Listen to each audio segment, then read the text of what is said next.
සමාජ ප්‍රභවය හා විකාශය පිළිබඳ බෞද්ධ විග්‍රහය කියන පාඩම.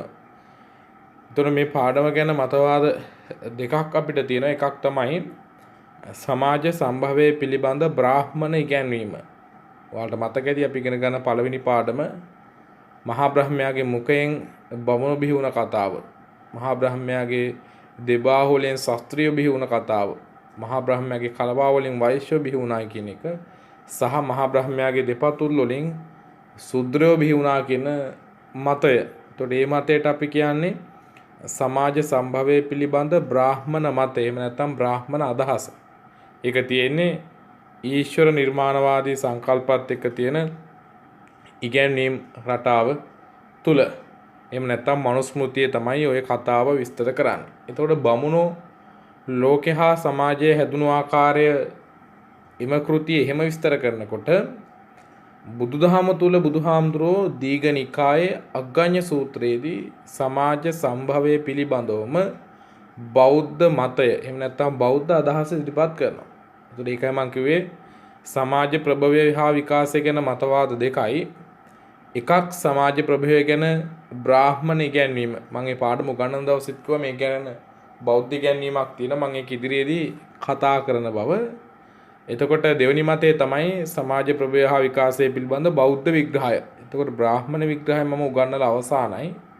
විග්‍රහය කියන්නේ ලෝකේ හැදුන හැටි බමුණු කොහොමද කියන එක. බ්‍රාහ්මනෝස මුඛවාසිත බාහු රාජාන්‍ය කෘතා ඌරු තදස්ය අද්වෛශ්‍යම් පද්භ්‍යාම් සූත්‍රෝ අජායත කියලානේ. සමාජ සම්භවය පිළිබඳ බ්‍රාහ්මණය මතය උනේ සමාජය හැදුනේ එහෙමයි කියලානේ. ඊශ්වර නැමැති ප්‍රබල දෙවි කෙනෙක් ලෝක නිර්මාණය කළා කියන එකනේ. ඒතකොට බුදුදහම තුලත් උගන්වනවා ලෝකේ නිර්මාණය වුණේ කොහොමද කියලා, හැදුනේ කොහොමද කියලා, කුල වර්ග හැදුනේ කොහොමද කියලා, බ්‍රාහ්මණයෝ හැදුනේ කොහොමද, ශාස්ත්‍රයෝ හැදුනේ කොහොමද, වෛශ්‍ය කියන්නේ කවුද, ශූද්‍රයෝ කියන්නේ කවුද, රජවරු කියන්නේ කවුද, කොහොමද මේ ලෝකේ නිර්මාණය වුණේ කියලා. අද ඔයාලට ඉගෙන ගන්න පුළුවන්. අපි කතා කරද්දි මතයක් අහනවනේ, ඔයාලා අහලා ඇති ප්‍රශ්නේ යාළුවන්ගෙන්. හැමදේම දන්නවනම් ඔබ කියපන් මුලින්ම ආවේ කිකිලිද බිත්තරේද කියලා. ඒතකොට සමහරු කිකිලි කියනවා. කිකිලි කිව්වොත් අනිත් අය අහනවා බිත්තරයක් නැතුව කොහොමද කිකිලියක් ආවේ කියලා. සමහරු බිත්තරේ කියනවා. එතකොට අහනවා කිකිලියක් නැතුව කොහොමද බිත්තරයක් කියලා. අන්නේ මතයට උත්තරයක් තියෙනවා. දීඝනිකායේ අග්ගඤ්ඤ සූත්‍රයේ කතා කරන අද මේ ඔයාලට කියලා දෙන පාඩම තුල. ඒකේ තමයි කතා කරන්නේ මේ ලෝකේ සම්පූර්ණම නිර්මාණය උනේ කොහොමද කියන එක ගැන. ලෝකේ හැදිච්ච විදිහ කතා කරන්නේ මෙන්න මේ පාඩම තුල. එතකොට මම ඔයාලත් එක්ක සටහනක් කියව ඒකේ තියෙන කරුණු පැහැදිලි කරන්නම්. ඊට පස්සේ මේක අවසානයේ ඔයාලට අවශ්‍ය කරන සටහන මම ගෲප් එකට PDF එකක් විදිහට දාන්නම්.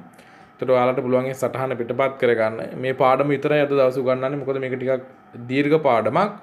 මේක ඉක්මනට ඉවර කරගන්න පුළුවන් වුණොත් මම ඔයාලට සටහන් ලියන්නත් අද වෙලාවෙම ආරම්භ කරන්න බලාපොරොත්තු වෙනවා. වෙලාව පැය දෙකකට වඩා අඩුවෙන් අපිට කරගන්න පුළුවන් වුණොත්. අපි එතකොට එන අද දවසේ පාඩමත් එක්ක එකතු වෙන්නේ හොඳට අහගෙන ඉන්න. මේක නිකන් බණ කතාවක් වගේ හරියට අහගත්තොත් උද්ෘත ටික විතරයි පාඩම් කරන්න ඕනේ. වැඩේ එකපාරෙන් ගොඩ දා ගන්න පුළුවන්. මිනිසාගේ සම්භවය මහා බ්‍රහ්මයාගේ නිර්මාණයකින් හෝ අහේතුක ඇති වූවක් ලෙස දැක්වීමෙන් වලකින බුදුදහම අග්ගඤ්ඤ සූත්‍රය මගින් එම පැනයට පිළිතුරු ලබා දෙයි. මිනිසක් කියන්නේ අහේතුක, හේතුවක් නැතුව නිර්මාණය වුණා කියලා පිරිසක් කියනවා. ඒ වගේම තව පිරිසක් කියනවා මිනිසා කියන්නේ මහා බ්‍රහ්මයා මවපු කෙනෙක් කියලා. එතකොට මේ මතවාද දෙකම බුදුදහම තුල ප්‍රතික්ෂේප කරනවා. එහෙම ප්‍රතික්ෂේප කරලා කරුණ ඉදිරිපත් කරපු එකට තමයි කියන්නේ අග්ගඤ්ඤ සූත්‍රාගත ඉගැන්වීම කියලා. ඊශ්වර නිර්මාණවාදී බ්‍රාහ්මණ ඉගැන්වීම් වලට අනුව මහා බ්‍රහ්මයාගේ මැවීම් චතුර්වර්ණයකින් සිදු ඇත. මොකද චතුර්වර්ණය? බ්‍රාහ්මණ, ශාස්ත්‍රීය, වෛශ්‍ය, ශූද්‍ර කියන වර්ණ හතර. එයින් කියවෙන්නේ ආරම්භයේදීම පුද්ගල ප්‍රභේදයක් දැකිය හැකි වූ බවයි. ඒ කියන්නේ ආරම්භයේදීම ලෝකෙ මිනිස්සු හැදෙනකොටම මේ කුල හතරට අයිති වෙලා මිනිස්සු ඉපදුණයි කියලා. අග්ගඤ්ඤ සූත්‍ර දේශනාව මෙම අදහස ප්‍රතික්ෂේප කරයි. එතකොට මේ කතා කරන බුදුහාමුදුරු දේශනා කරපු දීඝනිකායේ අග්ගඤ්ඤ සූත්‍රෙම ඉපදෙද්දිම මිනිස්සු කුල ජාති ભેද වලට බෙදපු එක ප්‍රතික්ෂේප කරනවා. එහි දැක්වෙන්නේ මුල් කාලයේ එකම ස්වරූපයකින් සිටි සත්වයා සමාජ විකාශය සමග වෙනස් රූපගත් බවයි. ඒ කියන්නේ පුතේ මේ සූත්‍රයේදී කියන්නේ මුල් කාලයේදී මිනිස්සු ඔක්කොම හිටියේ එකම විදියකට සමාජයේ විකාශනය වෙද්දී සමාජයේ පරිණාමණය වෙද්දී සමාජයේ වර්ධනය වෙද්දී එහි ප්‍රතිඵලයක් විදියට මිනිස්සු තුළ මේ විෂමතාවයක් වෙනස් වීමක් දකින්න පුළුවන් වුණ බව.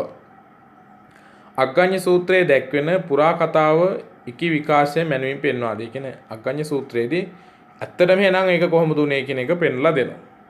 බුදු හිමියන් සවැත් නුවර පූර්වාරාම විහාරයේ වැඩවසන සමයක උන්වහන්සේ අභිමුඛයට පැමිණි වාශිෂ්ඨ හා භාරද්වාජ යන බ්‍රාහ්මණ පුත්‍රයන් උදෙසා මෙම අග්ගඤ්ඤ සූත්‍රය දේශනා කර තිබේ. එතකොට මේ අග්ගඤ්ඤ සූත්‍රයෙන් කතා කරන්නේ ලෝකෙ හැදිච්ච හැටි.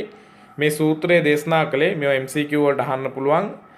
බුදුහාමුදුරුවෝ සවැත් නුවර පූර්වාරාම කියන ආරාම විහාරස්ථානයේ වැඩ වාසය කරන වෙලාවේ වාශිෂ්ඨ බමුණටයි භාරද්වාජ කියන බමුණටයි කාටද සූත්‍රය දේශනා කළේ. එතකොට එහෙනම් වාශිෂ්ඨ බමුණට සහ භාරද්වාජ කියන ශ්‍රමණ පුත්‍රයන් දෙන්නාට තමයි බුදුහාමුදුරුවෝ මේ සූත්‍රය දේශනා කිරීම සිද්ධ කළේ.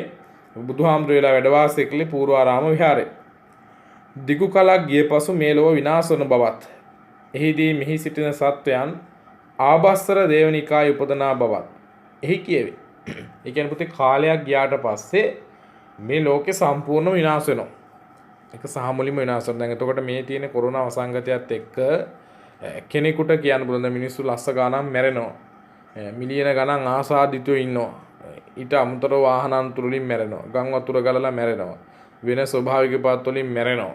එතකොට වයසට ගිහිල්ලත් මැරෙනවා. එතකොට කෙනෙකුට කියන්න පුළුවන් මේ විදිහට මිනිස්සු මැරෙද්දි මේ වෙන්න යන්නේ ලෝක විනාශයක් කියලා. ඔයාලට මතක නම් මම හිතන්නේ මතකයත් ඇති. සුනාමි වේසනේ ආපු වෙලාවේ මුහුද ගොඩ ගැලුවන්නේ තප්පර ගානකින් මිනිස්සු ලස්ස ගානකගේ ජීවිත ලෝකෙ පුරා අහිමි වුණා. අන්න ඒ වෙලාවේ මිනිස්සු හරියට බය වුණා. එක රැල්ලක් ඇවිල්ලා මේක විනාශ වුණාම ටීවී වල එහෙම ප්‍රචාර ගියන් අපිට මතකයි අපි පුංචි කාලේ එතකොට අපිට අවුරුදු 10ක් වගේ වෙන්නේ. ගෙවල් වල මිනිස්සු කිව්වා මේ වෙන්නේ ලෝක විනාශයක් කියලා. ඊට පස්සේ තව මතවාද ගොඩක් ඒ අය ඉදිරිපත් කළා. එතකොට මිනිස්සු හිතන් හිටියේ මේ වෙන්නේ ලෝක විනාශයක් කියලා. ඊට පස්සේ අය කිව්වා ආයෙත් තව ටික දවසකින් දවස් ගානකින් ආයෙ මේ වගේ ලොකු මුහුද ගොඩ ගැලීමක් වෙනවා. එතකොට මේ ලෝකෙ සම්පූර්ණ විනාශ වෙලා යනවා. ලෝක විනාශයට කාලේ හරි කියලා තමයි මිනිස්සු කියා හිටියේ. ඒ කියන්නේ ලෝක විනාශයක් ගැන මිනිස්සුන්ට යම්කිසි අවබෝධයක් තිබුණා. කොහොම හරි මේ ලෝකෙ මේ තියෙන විදිහට තියලා යම්කිසි කාලයක් ගිහිල්ලා සම්පූර්ණයෙන්ම විනාශ වෙලා යනවා. එතකොට ඉතුරු වෙනවනේ මේ විනාශ වෙන කාලේ අන්තිමටම ඉතුරු වෙන පින්දහම් කරපු අය ආභස්සරා දේවනිකාය උපදිනවා. ආභස්සරා කියන දිව්‍ය ලෝකෙ ගිහිල්ලා උපදිනවා.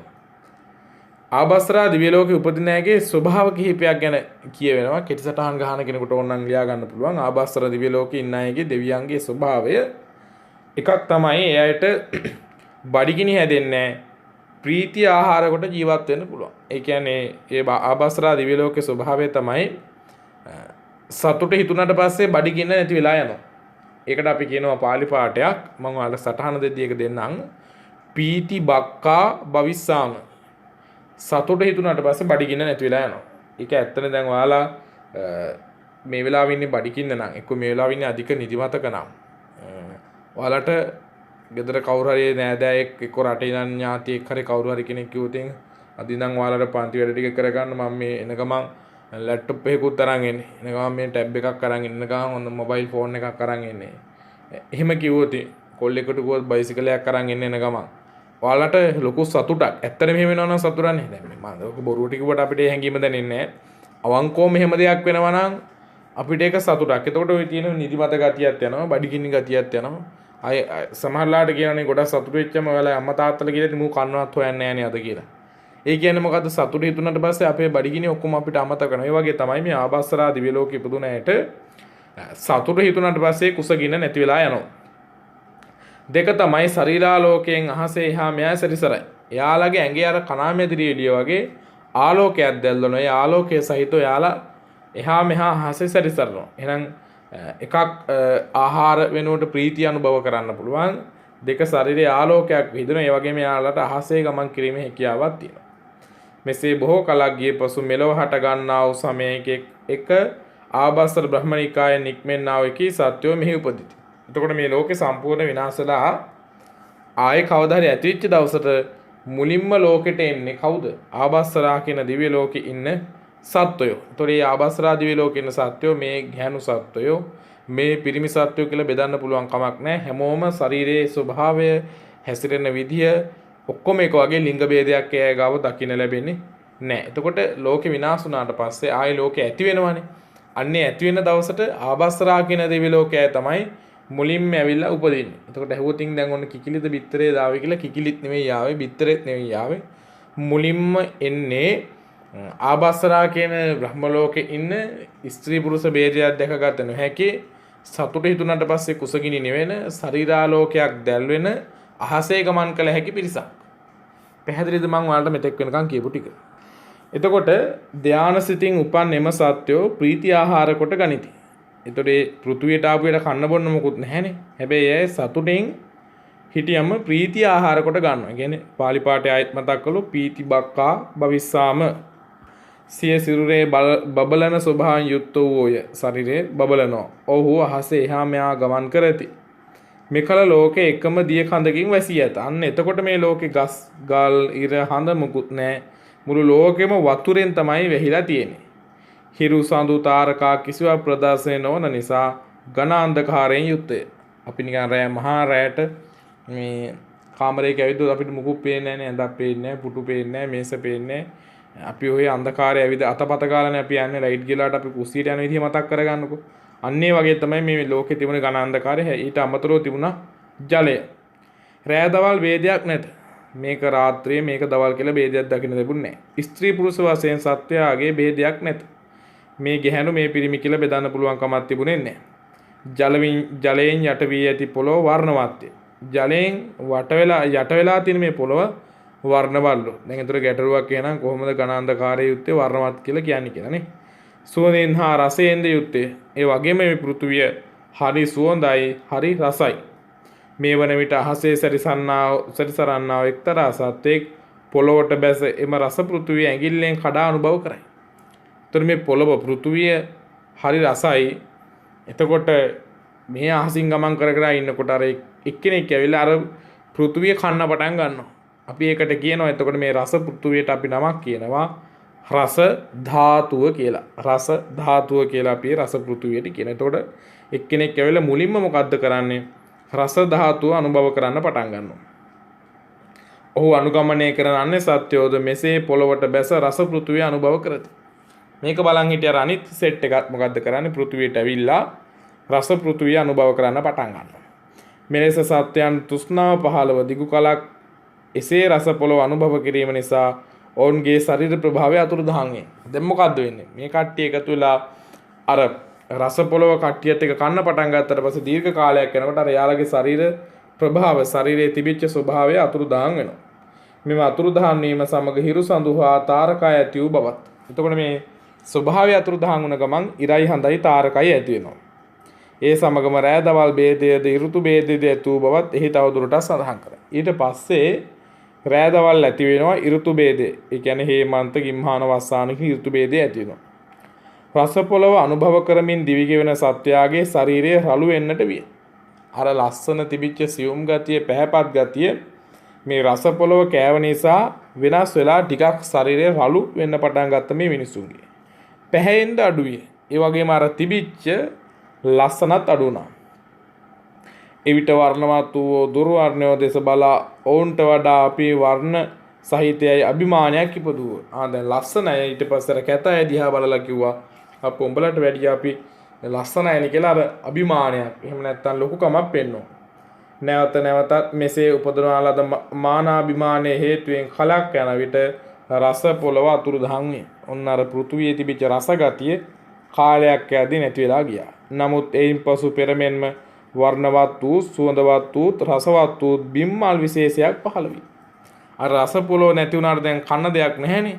හැබැයි හරි වැඩක් වුණා. ඒක නැති වෙච්ච ගමන්ම බිම්මල් జాතියක් ඇති වුණා. ඒ බිම්මල් වලට අපි කියන නම තමයි භූමි පප්පටක කියලා. භූමි පප්පටක කියලා. පෙර කී සත්වෝ ඒවා අනුභව කරමින් වාසය කර බවත්. අන්න අර හිටියේ දැන් අර ආභස්සරා කියන බ්‍රහ්ම ලෝකෙන් ආපු අය, ආභස්සරා කියන දිව්‍ය ලෝකෙන් ආපු අය දැන් එහෙනම් මොකද රස ධාතු ඉවරයි. ඊට පස්සේ භූමි පප්පටක කියන හතු කන්න පටන් ගත්තා. ඒ තුලින් ඇතමෙකුගේ සිරුර තවත් රළු බවක් අන්න ඒක කනකොට අර අයගේ රළුණයි කියලා කියන පුතේ අර තිවිච්ච ස්වභාවයට වඩා වෙනස් වෙන්න පටන් ගත්තා. පෙරමෙන්ම දුරු වර්ණය හෙලා දැකීම නිසා නිතර ඇති හෙලා දැකීම නිසා එම බිම්මල්ද අතුරුදහන් වේ. දැන් එතකොට ඒ කට්ටිය දැන් ලස්සන අය අවලස්සන අය හෙලා දකින්න. ඕක දැන් ඔය ඇමරිකාව වගේ රටවල් වලත් තියෙනවනේ වර්ණ ભેදේ කළු සුදු ભેදේ කියන එක තදටම තියෙනවනේ. එතකොට ඒ වගේ එකක් තමයි මෙතෙන්දී උනේ අර ලස්සන අය අවපහාය හෙලා දකිනවා. මෙසේ අතුරුදහන්ව ගිය බිම්මල් වෙනුවට බදාලතානම් වැල් විශේෂයක් පහළ වේ. දැන් මොකක්ද උනේ?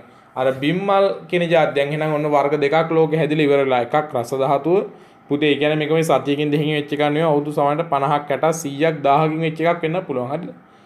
රස ධාතුව ඉවර වෙනවා ඊට පස්සේ හැදෙන්නේ එහෙනම් භූමි පප්පටක කියන හතු జాතියත් ඉවර වෙනවා ඊට පස්සේ හැදෙනවා ලතා බදානේ බදාලතා කියලා වැල් වර්ගයක් අල වර්ගයක් වගේ එකක්. ඒකට නම තමයි බදාලතා. අනිත් පැත්ත ගහන්න එපා ඒක.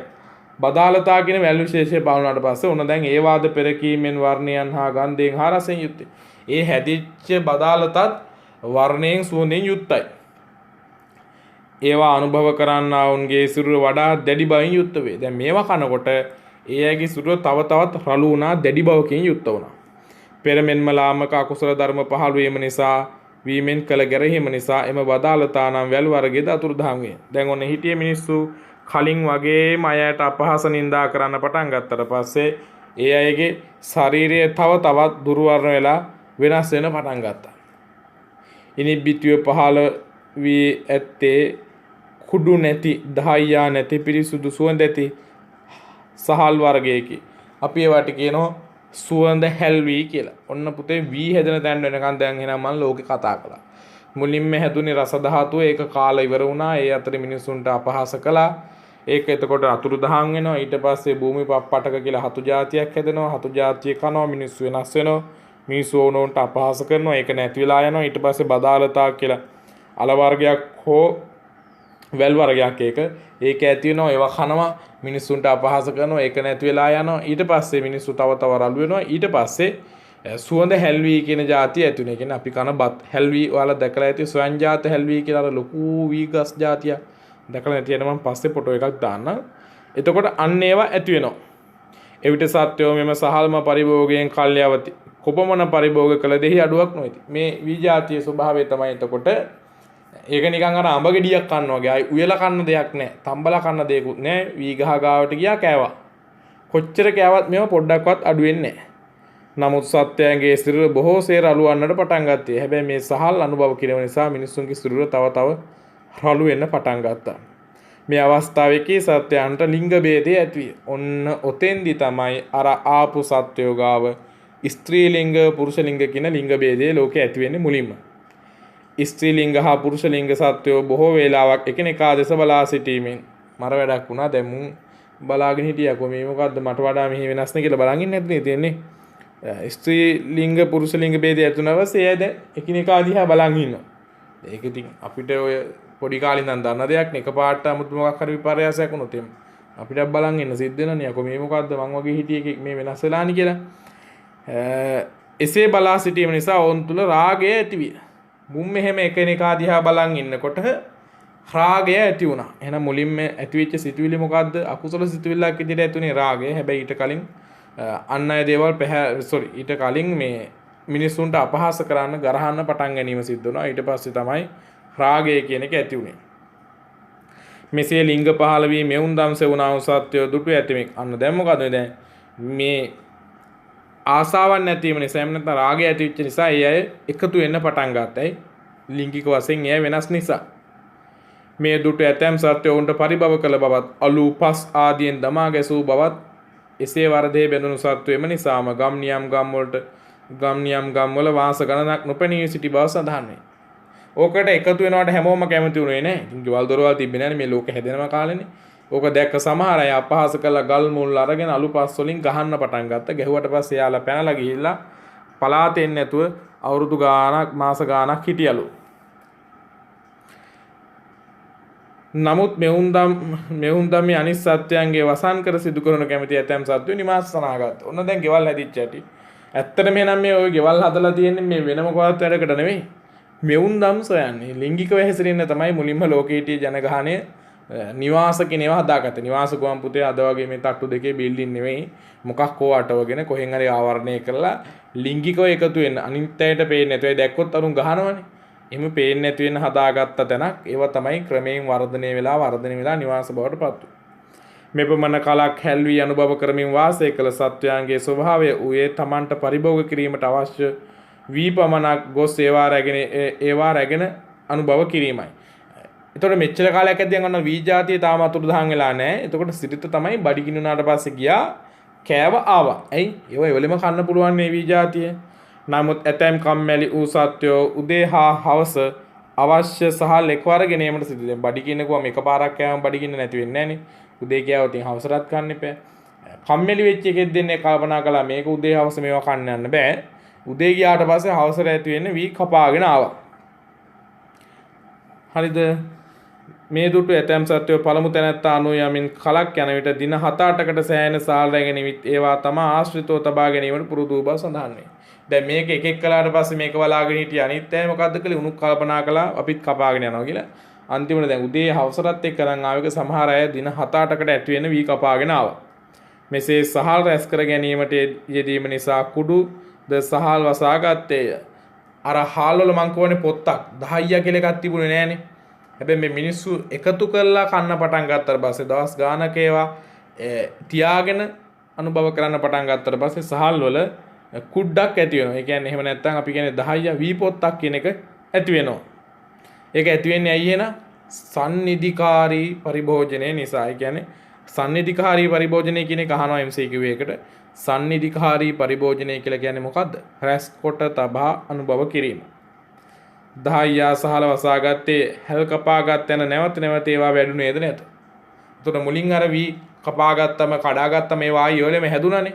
හැබැයි මේ එකතු කළා රැස් කර තබා එහෙම නැත්නම් සන්නිධිකාරී පරිභෝජනය නිසා ඒවා ආයෙ පාරක් හැදෙන එක නතර වුණා. එවිට සත්‍යෝ රැස්ව තම තමාගේ සීමා ලකුණු කොට ඉඩම් බෙදා ගැනීමට කතිකා කරගත්තා. දැන් මේක ආයෙ හැදෙන්නේ නැති නිසා අර හිටියේ මිනිස්සු තමන්ට මේ කොටසයිති තමන්ට මේ කොටසයිති කියලා වෙන් කළා සීමාවන් ලකුණු කරගත්තා. ඇයි ඒකට හේතුව? ආයෙව කැපුවතින් වැවෙන්නේ නැහැ නිසා තමන්ට උවමනා ටික වෙන් කරගන්න පටන් ගත්තා. එහෙම නැත්නම් ඔය කියන්නේ සීමා මායින් ලකුණු කරගත්තා තමන්ට මේ ටික අයිති කියලා.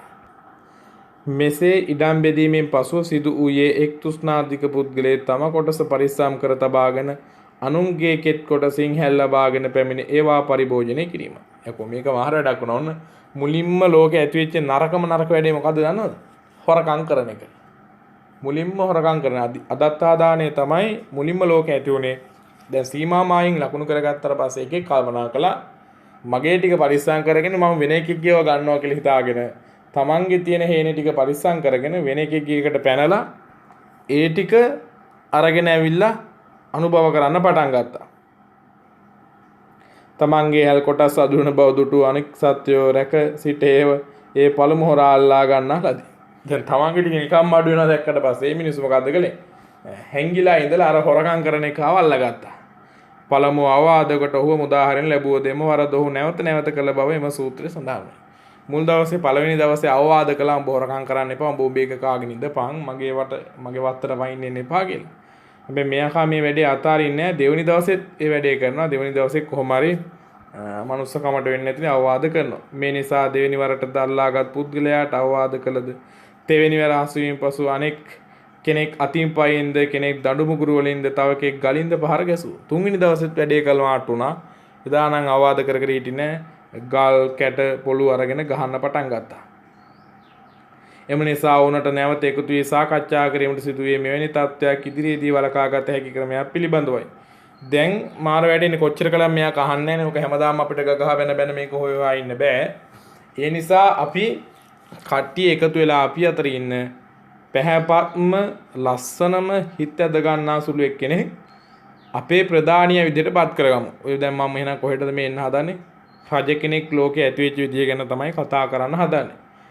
එතකොට මිනිස්සු එකතු වෙලා මහාජන සම්මතෝති කෝ වාසෙට්ට මහා සම්මතෝ මහාජන සම්මතෝති කෝ වාසෙට්ට මහා සම්මතෝ මහජන සම්මතෝතිකෝ වාසෙට්ට රාජා කියලාත් ඔක උද්ෘතේ තියෙනවා. සටහන දිහාදී මම මේව දෙන්නම්. මෙතෙන්දි පුතේ කරන්නේ මොකද්ද? මිනිස්සු කට්ටිය එකතු වෙලා කරනවා. අපිට මේ හුරුවල් අල්ලලා ඉන්න මේ වැඩේ කරන්න බෑ. මුන්ට ගහන්න බයින්න බෑ. අපි අතරම ඉන්න එක්තරා පැහැපත් ලස්සන කෙනෙක් තෝරගමු නායකයෙක් විදියට. එයාට කියමු වැරදි කරන අයට දඬුවම් කරන්න, අවවාද දෙන්න, කාට හරි ගහන්න ඕන නම් ගහන්න, නිරපන්න ඕන නම් නිරපන්න, නීති පනවන්න ඕන නම් නීති පනවන්න. ඒ පුද්ගලයා අයිති කරමු. එයා ඒ රැකියාව, එයා ඒ වෙනුවෙන් කැප වෙනවට අපි අපේ අස්වැන්නේ කොටසක් එයාට නිකන් දෙමු. ඔන්න ඔයාට තමයි රජා කියන්නේ. එහෙනම් රජා ඇති උනේ ඇයි? ලෝකේ ඇති වූ අදින්නාදාන එහෙම නැත්නම් අන්සතු දෙහි පැහැර ගැනීමට පිළියම් යෙදීමක් වශයෙන් මහ ජනතාව එක් රැස් වී තමන් අතුරින් පැහැපත්ම කෙනෙක් ප්‍රධානියා ලෙස පත් කරගත්ත. ඒ පත් කරගත්ත නැත්තා රජු බවට හැඳින්වේ. ඒ කියන්නේ මිනිස්සු මුලින්ම රජෙක් ඇති කරගත්තේ වෙන මොහොකටවත්ම නෙවෙයි. අර හොරකම් කරන එක නවත්ත ගන්න. යම් කිසි වැරද්දක් කළොත් එයාට දඬුවම් කරන්න කෙනෙක් ඉන්න ඕනි කියන අදහසින් තමයි කෙනෙක් පත් කරගත්තේ. පත් කරගත්ත කෙනා තමයි ප්‍රධානියා. එහෙම නැත්නම් මේ ප්‍රධානියා තමයි කාලයක් ඇදි වර්ධනය වෙලා රජු බවට පත් වෙන්නේ. එතකොට එයාට ලැබිච්ච chance එක තමයි එයා නඩුව අහනවා. එහෙම නැත්නම් වැරදි විනිශ්චය කළා යම් කිසි කෙනෙක් වැරද්දක් කළොත් එයාට දඬුවම් පැමිණීම හෝ ඒ වෙනුවෙන් සුදුසු ක්‍රියාමාර්ගයක් ගන්නවා. ඒක කරනවට අර මහ ජනතාව මේ තීන්දුව ගත්තු පිරිස එයා වෙනුවෙන් අවශ්‍ය කරන ආහාර ටික, හැල්වී ටික ලබා දෙනවා. එතකොට එයාට කියනවා අර මහ ජනතාව හැමෝම එකතු වෙලා මේ තීරණය ගත්ත නිසා මහා සම්මත කියලා. අපි යාට කියනවා මහා සම්මත කියලා.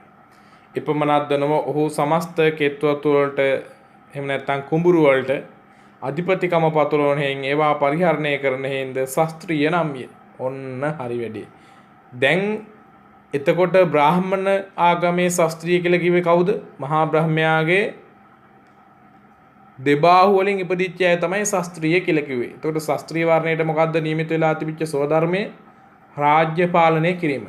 මතක ඇතිනේ ප්‍රජානං රක්ෂණං දානං කියලා පටන් ගත්තේ. මුල් පාඩම් වල හිටියට මේවා දැන් මතක් වෙන්න ඕනේ, මැවිලා පේන්න ඕනේ මේ වෙලාවට. එතකොට බමුණු ආගමේ කිව්වේ ශාස්ත්‍රීය කියලා කියන්නේ මහා බ්‍රහ්මයාගේ දෙබාහුවෙන් ඉපදිච්ච අය කියලා. හැබැයි මේ දීඝනිකාය අග්ගඤ්ඤ සූත්‍රයේදී මොකද්ද ශාස්ත්‍රීය කියන තැනට කියන්නේ? අර ලෝකයේ ඇතිවෙච්ච අධර්ම අශිෂ්ට දෙයට දඬුවම් පමුණවන්න මහ ජනතාව එක්රොක් වෙලා නිර්මාණය කරගත්ත පුද්ගලයාට තමයි ශාස්ත්‍රීය වංශිකයා කියලා කියන්නේ.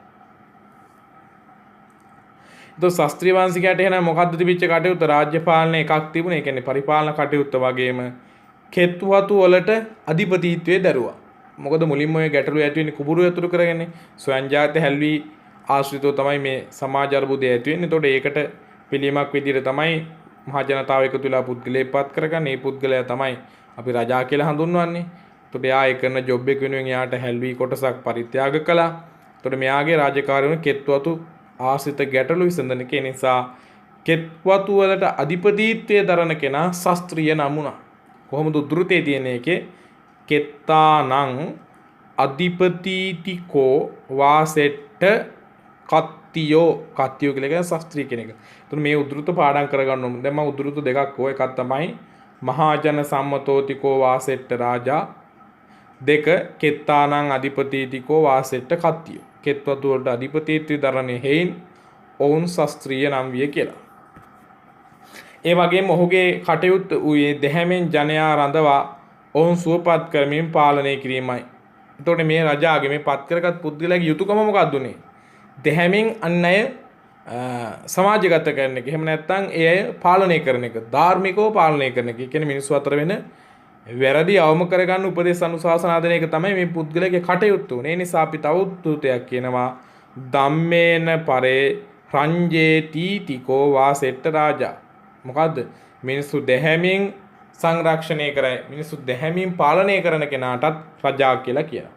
රජා කියලා කියන්නේ නම් හේතු තුනක් මම මේ වෙද්දි කිව්වා. රජාගේ කාර්යභාරය එකක් තමයි රජා පත් කරගත්තේ මහ ජනතාව විසින් මහජන සම්මතෝතිකෝ වාසෙට්ට රාජා. රජාගේ ප්‍රධාන කාර්යය උනේ කෙත්වතු වලට අධිපතිත්වය දරන එක, ඒවා නිවැරදිව පරිහරණය කරන එක. ඒකට උද්ෘතය තමයි කෙත්තානං අධිපතිතිකෝ වාසෙට්ට කත්තියෝ. ඊට පස්සේ එයාගේ කාර්ය උනේ දැහැමින් ජනතාව පාලනය කරන එක. ඒ නිසා ධම්මේන පරේ රංජේතිතිකෝ වාසෙට්ට රාජා. ඔය උද්ෘත තුන අපිට අත්‍යවශ්‍යයි සමාජ සම්භවය පිළිබඳ බෞද්ධ ඉගැන්වීම ඉදිරිපත් කරද්දී වගේම දැන් ඔයාලගේ ඔළුවේ තියෙන්න ඕනේ රාජ්‍ය සම්භවය පිළිබඳ බෞද්ධ ඉගැන්වීම කතා කරද්දී රාජ්‍ය සම්භවය පිළිබඳ බෞද්ධ ඉගැන්වීම කතා කරත් ওই ටිකම තමයි ලියන්නේ. එහෙනම් කොහොමද රජෙක් ඇති උනේ? ස්වයං ජාත හැල්ලුවෙත් එක්ක අර්බුදයක් ඇති වුණා. මිනිස්සු හොරකම් කරන්න පටන් ගත්තා. හොරකම් කරපෑට මිනිස්සු මේක තුලා දඬුවම් කරා. ඒත් හරි ගියේ නැහැ. මිනිස්සු මේක තුලා තමන් අතර හිටිය පැහැපත් ලස්සනම කෙනෙක් නායකයෙක් විදිහට පත් කරගත්තා. ඒ නායක තනතුර කරනවට යාට හැල්වී නොමිලේ ලබා දීම කළා. මහා ජනතාව එකතු වෙලා මේ තනතුර පත් කරගත්ත නිසා මහා ජන සම්මතෝති කියලා කියනවා.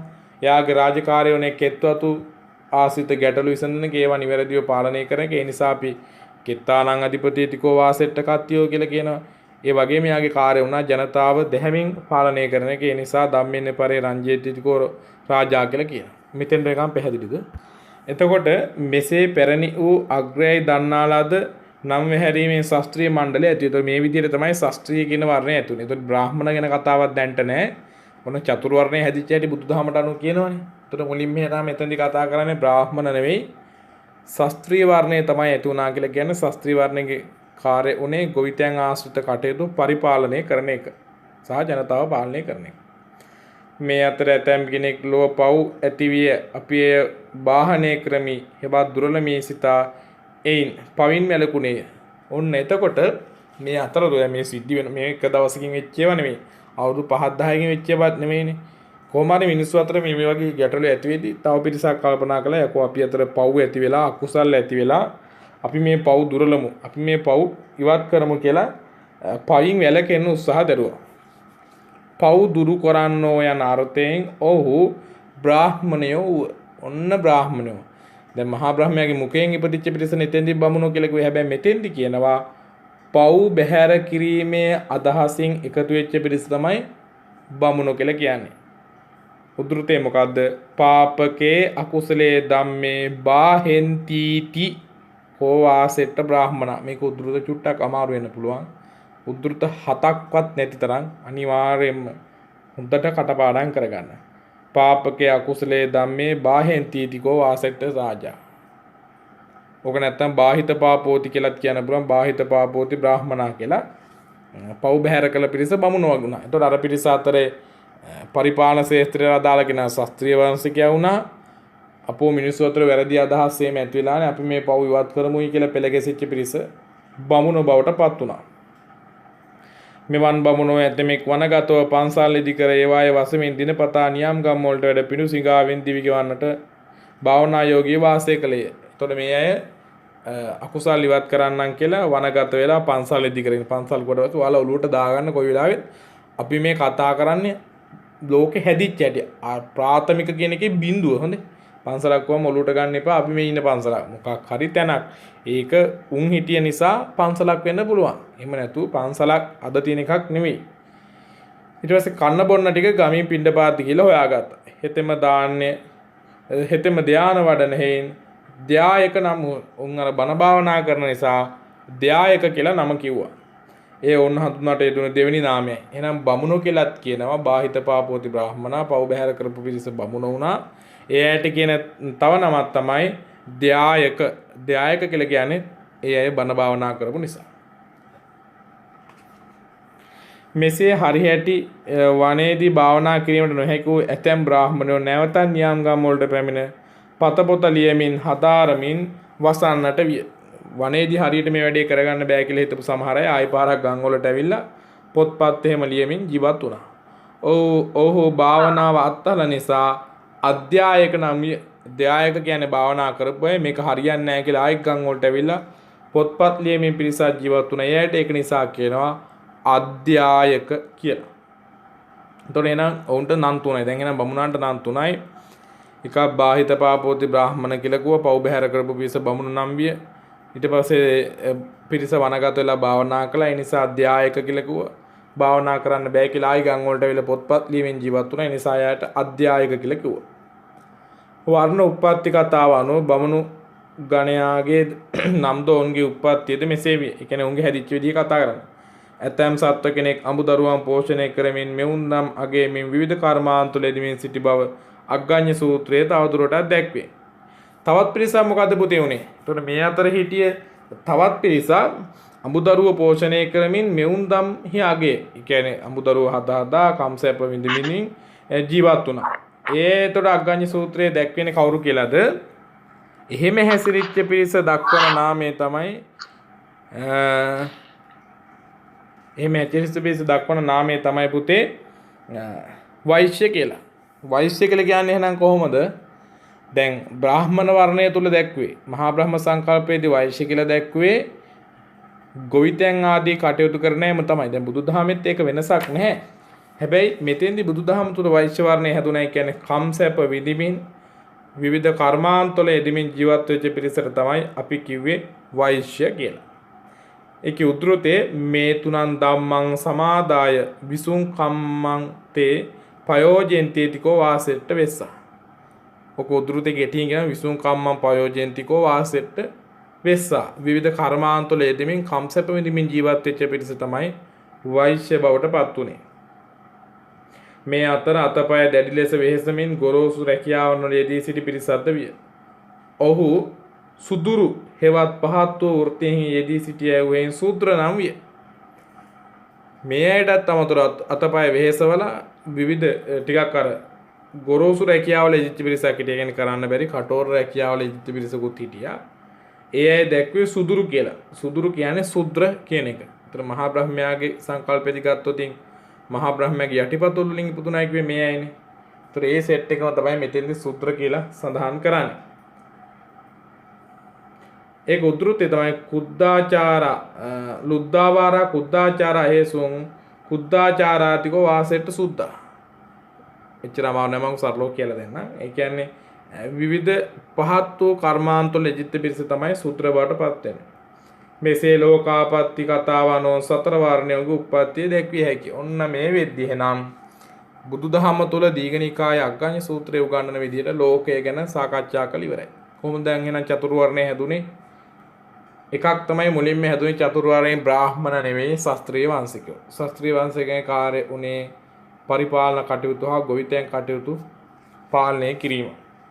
ඊට පස්සේ තමයි බ්‍රාහ්මණයෝ ඇති වුණේ. බ්‍රාහ්මණයෝ කිව්වේ පව් බැහැර කරපු පිරිස. ඒ අතර කම්සැප විඳිමින් ගෘහවාසීව ජීවත් වෙච්ච පිරිසට අපි කිව්වා ශාස්ත්‍රීය කියලා. වෛශ්‍ය කියලා. පහත් වූ වෘත්තීන් තුල යෙදමින් ජීවත් වෙච්ච පිරිසට අපි කිව්වා සූත්‍ර කියලා. එතකොට ඒ විදිහට තමයි චතුර්වර්ණේ ලෝකයේ ඇති වුණේ. එතකොට දැන් ඔයාලට පැහැදිලි ඇති බමුණු උගන්වපු සිද්ධියට වඩා මේක 100% වෙනස්.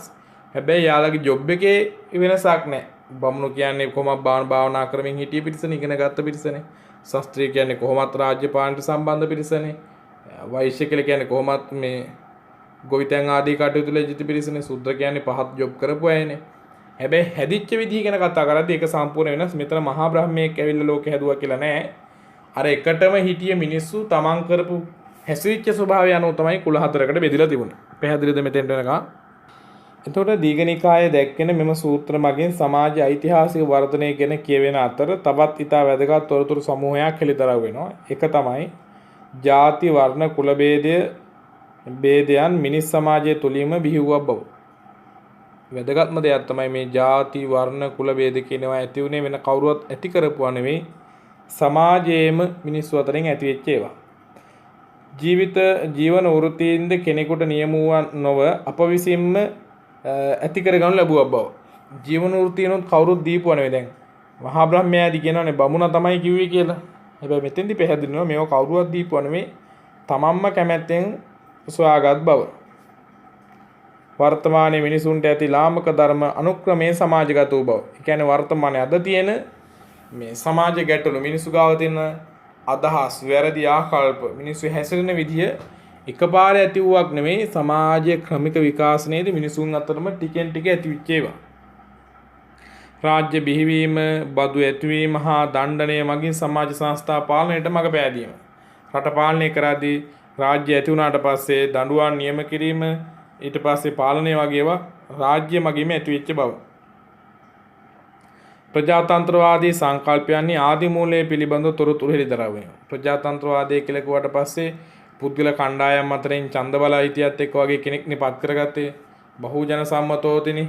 බොහෝ ජනතාව එකතු වෙලා තමයි රජෙපත් කරගත්තේ. ඒතකොට ඒවත් ආරම්භයේදීම ලෝකයේ ඇති වෙච්ච බව. භෞතික ආර්ථික සාධක මානවයාගේ ස්වභාවික හැසිරීම සමග සම්බන්ධ වීමෙහි ප්‍රතිඵලයක් ලෙස සාරධර්ම වෙනස්ව ඇති බව.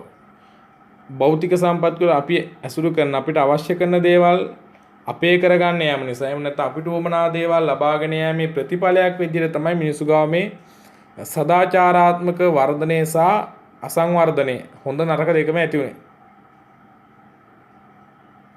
දේශපාලකයාට හිමි බලය පවතින්නේ මහජන මතයේ තිබෙන තාප්පමණක් බව. අන්න ඒකත් වැදගත්. ලෝකයේ ආරම්භක අවධියේදීම මිනිස්සු රජතුමෙක් තෝරගත්තේ මිනිස්සුම එකතු වෙලා. ඒ වගේම තමයි එතකොට රජාපත් කර ගැනීම බලය තිබුණේ මිනිසුන්ට. ඒතකොට දේශපාලකයාට හිමි බලය පවතින්නේ මහ ජනතාව මත. ඒක අපි දැන් පත් කළාට පස්සේ හිතන ඌගේ මතේ තමයි බලය තින්නේ අපි ඌ නිසා අපි ජීවත් වෙනවා කියලා. හැබැයි ඌ දැනගන්න ඕන අපි ඉඳ තමයි යා ජීවත් වෙන්නේ කියලා. මිනිස්සු ඡන්දය කියන එක භාවිතා නොකළොත් දේශපාලන බලය කියලා එකක් නැහැ එයාට. හැබැයි දේශපාලන බලයට එයා ගියාට පස්සේ අපින් ගොඩාව කියලා අපේ කරමතින් තමයි යාලා එතනට ආවේ කියලා මේ මිනිස්සුන්ට අමතක වෙලා යනවා. සූත්‍රාගත විස්තරය මගින් ඊශ්වර නිර්මාණවාදී මතය ප්‍රතික්ෂේප වන අතර බ්‍රාහ්මණයන් ඉදිරිපත් කළ සෝධර්ම පිළිබඳ අදහස්ද හුදු මනක්කල්පිතයක් බව පෙන්වා දෙයි. මේ සූත්‍රයේ පුතේ මේ කරුටි ඉගෙන ගත්තට පස්සේ අපිට පේනවා බමුණු මෙච්චර කාලයක් උගන්වලා තියෙන බොරුවක් මේක තමයි ඇත්තම සිද්ධිය කියලා. අප මෙහිදී මතකොට දැක්විය යුත්තේ ගොඩනැගී තිබෙන කතා ශරීරයේ ස්වභාවයට වඩා ඉන් ධ්වනිත කිරීමට උත්සාහ කරන පණිවිඩය පිළිබඳව. කෙසේ වෙතත් අප දන්නා පරිදි බුදුවරයෙකුට හට දීර්ඝ කාලින අතීත ආවර්ජනයක් කිරීමේ හැකියාව ඇත.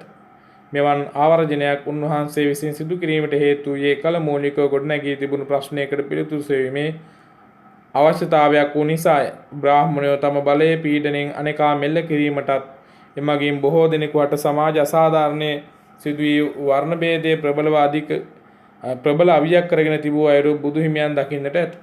ඒකට මේ කතාව පුතේ බුදුහාමුදුරුවෝ මෙහෙම කියන්න හේතුව තමයි බමුණෝ අර මහා ලොක්කමකින් ජීවත් වෙන්න පටන් ගත්තනේ. උන් තමයි මේ ලෝකෙ මුලින්ම ආවේ. අපේ මහා බ්‍රහ්මයා තමයි ලෝකෙ හැදුවේ.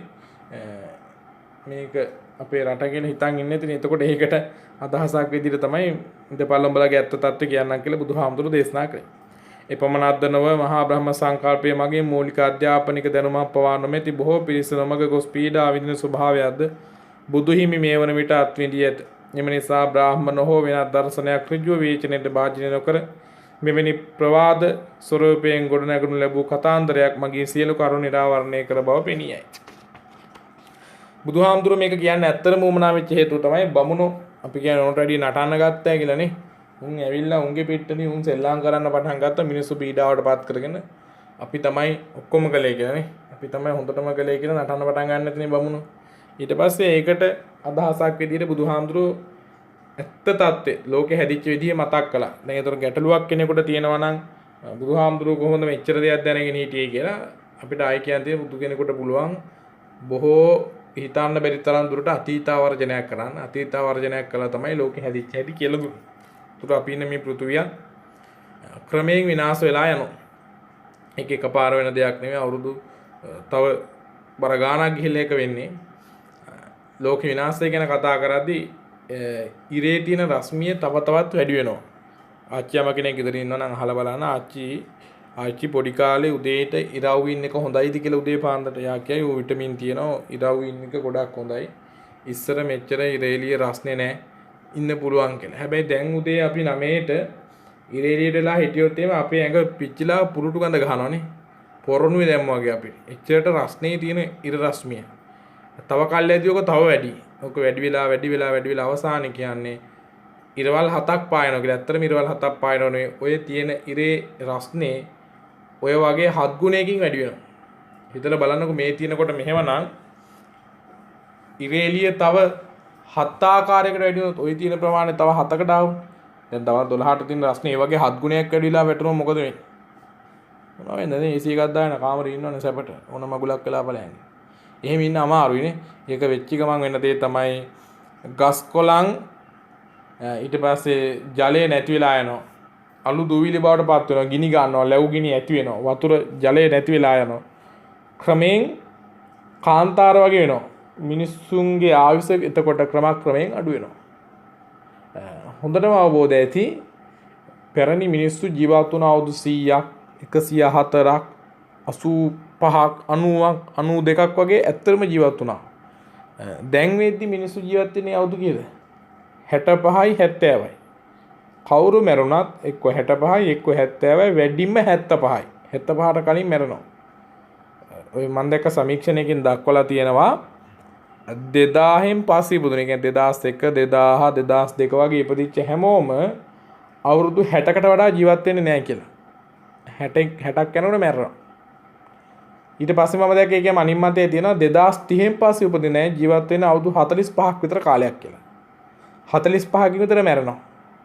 පැහැදිලිද? එතකොට 2200 වගේ ඉපදෙන. තව අවුරුදු 100කින් 200කින් ඉපදෙන අය මොකද වෙන්නේ? උන් අවුරුදු ජීවත් වෙන්නේ 15ක් 20ක් විතර.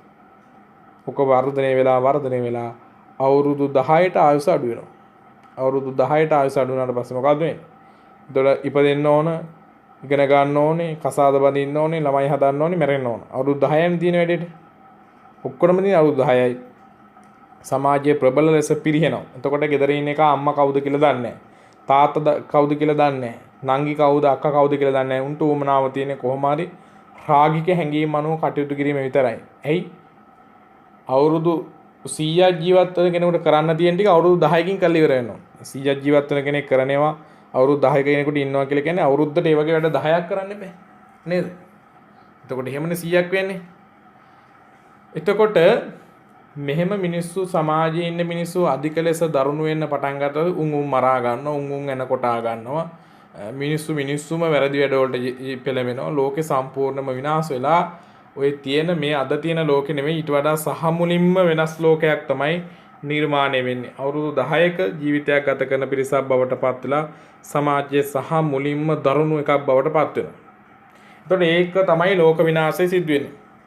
ඒ වගේම මිනිසුන්ගේ ශරීර ස්වභාවය ක්‍රමයෙන් කෙටි වෙනවා. ඒ කියන්නේ උසාය කෙට්ටු මිටි අය බවට පත් වෙනවා. දැන් ඒකත් ඔයාලා දැකලා ඇති. අපි ඉස්කෝලේ යන කාලේ ඉස්කෝලේ 11 වසරේ කිව්වට පස්සේ රැවුල තියෙන එන උස අපි කියන්නේ එන සයිස් පොරවල් තමයි 11 වසරේ හිටියේ. දැන් කීයද පුතේ ඔයා ඉන්නේ? මන් 10යි. ඇඟ බැලුවොත් ඉතින් බටුවට ඇත්තරන්නේ සාමාන්‍ය අපි ඇත්තරම දැක්කොත් යකෝ 10 ද කියලා ඔළුවේ අත තියා ගන්නවා ඉන්නේ සාමාන්‍ය 5 6 7 පන්ති ළමෙක් විතර ඇති. උපරිම කොල්ලෙක් කෙල්ලෙක්. චූටි සයිස් දිග කලිසම ඇඳගෙන බට්ට වගේ යනවා පොත් බෑග් එකවත් උස ගන්න බැරි. පයින් ගැවුවොත් එimhe උඩින් වීසින සයිස් එකේ තමයි ඉන්නේ 11 වසරේ. 12 වසරේ ඉන්නේ 13 වසරේ ඉන්නේ කවුද කියලා හොතින් හිතා ගන්න බෑ. අපි ආයි පාරක් ගන්න පුතේ උඹ ඇත්තටම A level කරලා තියෙන්නේ. ඔව් A level කරලා ඉන්නේ. සයිස් එක බැලුවොත් එහෙම වෙන චූටිනේ පණ නෑ ඇවිද ගන්න තරම්වත් උන් තමයි ඉන්නේ. අතරතුර ඉන්න අලි වගේ එකෙක් දෙන්නේ. ඒ ඉතින් මේ ඥාන හුටපට නිසා ඇදිච්ච අය අති බහුතරයක් ඉන්නේ මේ අපි කියන්නේ චූටිම අය තමයි ඉන්නේ. බටුවට වගේ සයිස් එකේ අය තමයි ඇත්තටම ඉන්නේ. මේ අවුරුදු 18 20 වගේ වෙන අය. කසාද බඳින වයස බැලුවොත් ඉතින් බලන්නකෝ අවුරුදු 16 15 වගේ වෙද්දි බැඳලා ගොඩක් අයට සමහරට අවුරුදු 22ක් විතර බබාලාත් ඉන්නවා ඇත්තටම නේ. ඒ වගේ සමාජයේ ඔය දැන් ඇත්තට මේ විනාශයක් නේ ඒක. හරිනේ ඉතින් අවුරුදු 100කින් මැරෙන්න හිටිය මිනිස්සු අවුරුදු 30න් බැඳලා අවුලක් නැහැනේ. විවාහ ජීවිතය ගත කරන්න මේ මිනිස්සුන්ට තව අවුරුදු 70ක් තියෙනවා. නිකන් හිතලා බලන්නකෝ මේ තරකේ අවුරුදු 100ක් ජීවත් වෙන අපේ ආච්චිලා අවුරුදු 30න් නම් බැඳේ මැරෙනකොට අවුරුදු 70ක් පෞල් ජීවිතේ ගත කළා. බැඳලා අවුරුදු 10කින් ළමයි හැදුවා. ඒතර 40න් ළමයි හැදුවත් කීයද? අවුරුදු 60ක් වෙනවා ළමයෙකුට. අවුරුදු 60කින් තමයි අම්මා තාත්තා මැරෙන්නේ. අවුරුදු 100න් මැරුණොත් ඇත්තටම 100ක් ජීවත් වුණානේ. අවුරුදු 60ක් වෙනවා. ළමයින්ටත් අවුරුදු 60ක් වෙද්දි තමයි අම්මා තාත්තා මැරෙන්නේ. බලන්න ඔය පවුල් වල පරණි වයසක පවුල් වල ඉන්නවනේ. ඔයාලා තාත්තලා බලන්න මාමලා හැම බලන්නකො මාමට අවුරුදු සමහරට 55ක් 60ක් වෙනවා. අම්මත් තාම ඉන්නවා සමහරට අම්මට 88ක් වගේ වෙනවා. ඒතකොට ඔය සමාජික ක්‍රමයෙන් නැති වෙලා ලෝකෙ විනාශ වෙද්දී ඔක හරි අමුතු ඇත්තටම අමුතු ඉගැන්වීම පුංචිම පිරිසක් බවට පත් වෙනවා. අඟුරු මිට්ටු වගේ තමයි ජීවත් වෙන්නේ.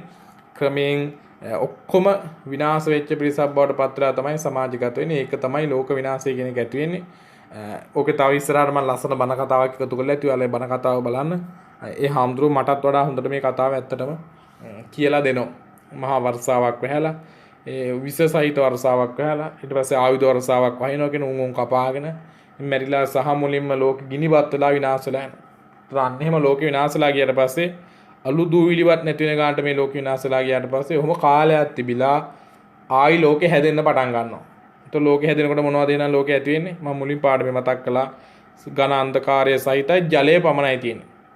වතුරෙන් වැහිලා ගිහිල්ලා ඒකට තමයි ආභාසරා කියන බ්‍රහ්ම ලෝකේ අර ලිංග ભેදයක් නැති ශරීරාලෝකයේ විහිදෙන සතුට සිතුනට පස්සේ කුසගින්න නිවෙන අහසින්ග මංකල හැකි පිරිසෙන්නේ. ඒකට ඒ අය එහෙනම් ආයෙනවා ආයෙ ඇවිල්ලා ජනාවාස ක්‍රමයෙන් පිහිටුවාගෙන ගොවිතැන් ඇති වෙලා මිනිස්සුන්ගේ වයස අවුරුදු 200ක් වෙන්න පුළුවන් 300ක් වෙන්න පුළුවන් ක්‍රමයෙන් ඉඳලා ආයෙත් ක්‍රමයෙන් ආයුෂ අවසන් වෙලා මේ ලෝක විනාශ වෙනවා. ඒතකොට මේ කියපු ක්‍රියාවලිය මම මෙහෙම කිව්වට අවුරුදු කොච්චර කාලෙකින් එහෙම වේද කියලා කියන්න පුළුවන් කමක් නැහැ.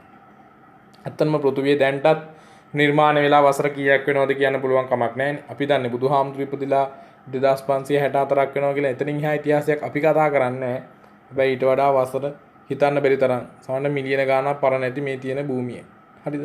ඕක තමයි විනාශලා සහ මුලින්ම යන්නේ. එතකොට ඔය කතා කළේ මම දීඝනිකාය අග්ගඤ්ඤ සූත්‍රාගත සමාජ සම්භවයේ පිළිබඳ බෞද්ධ ඉගැන්වීම. ඒක මම කතා කළා රාජ්‍ය සම්භවයේ පිළිබඳ බෞද්ධ ඉගැන්වීම. පැහැදිලිද ඔයාලට මම මෙතෙක් කතා කරපු සාකච්ඡාව?